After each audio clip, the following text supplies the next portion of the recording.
So what's up, Dread Manila once again mga kapatid, at eto na, maipapakita na namin sa inyo ang bagong-bago naming shop mga kadibin. Siyempre matatagpuan nyo po ito sa 2079 Launlaan Road, Sampaloc, Manila. Pero siyempre ipapakita muna namin sa inyo ang first day ng paggawa natin ng shop. Bali eto po ang unang itsura niyan bago natin siya gawin na napakaganda. Siyempre kumuha tayo ng mga tao para ayusin at pagandahin ang ating shop. Pag nakikita ko nga itong bago natin shop ay naaalala ko noong tayo ay nagsisimula pa lamang sa larangan ng pagdidreadlocks. Bali sa maliit na sulok lang po ng bahay namin ako nakapwesto. Natatandaan ko pa nga noon mga kadibil na halos hindi na kami makagalaw pagka 2 o 3 na ang aming mga kliyente. Kaya po ang ginawa ko ay nakaiusap ako sa mga salon dito na baka pwede na makipwesto naman ako sa kanila.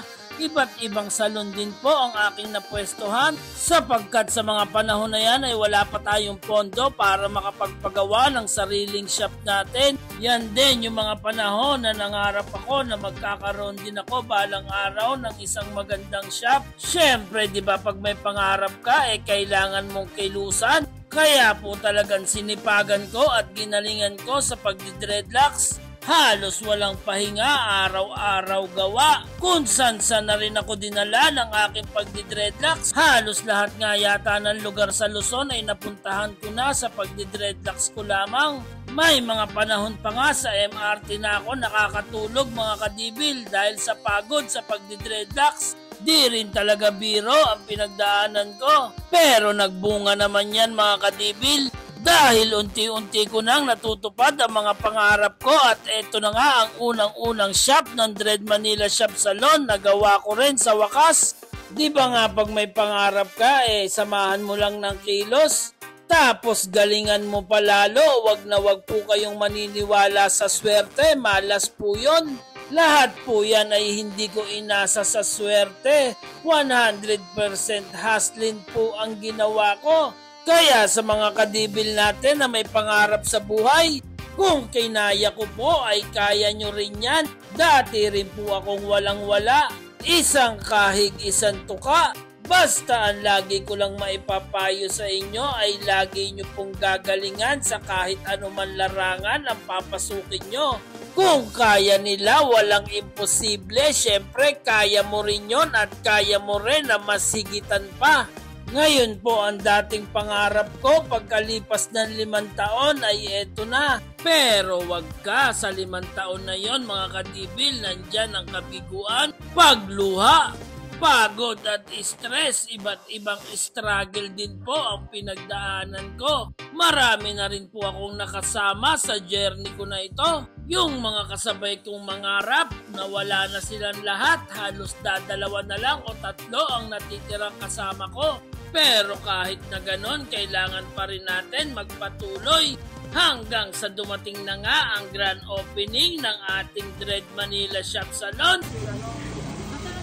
Kala ko alas 3 ang ano. Pinaso mo mamaya ko gagamitin yung effort. Asan yung mga babae? Ilabas ang mga nagdidork. Gawad.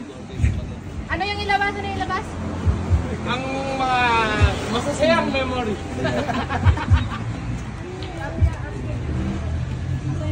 Amin na. Okay.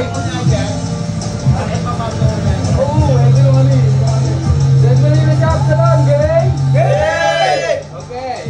Ingay.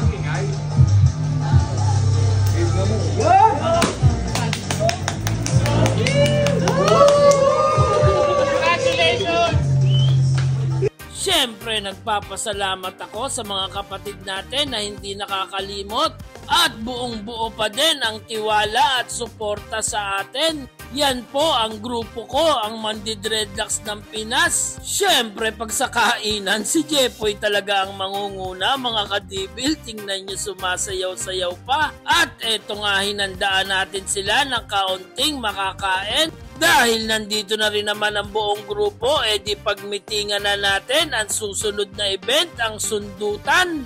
Kumbaga pag ginudge mo na siya, ang laki ng improvement, ang laki ng ganda. Kumbaga yung dreads yung naglalay, parang gano'n. Di ba? Ganyan, parang gano'n. Doon maglalaro yun. Parang dyan. Pero yan po, pinagpaplanuhan na po namin ang pinakamalaking event ng Dreadlocks competition na gaganapin dito sa Pilipinas. Sa lahat po ng Dreadlocks artists, abangan nyo yung event na yan dahil hindi po biro ang papremyong ibibigay namin dyan. At eto nga, dahil matanda na, late nang nakapunta si Kuya Jojo.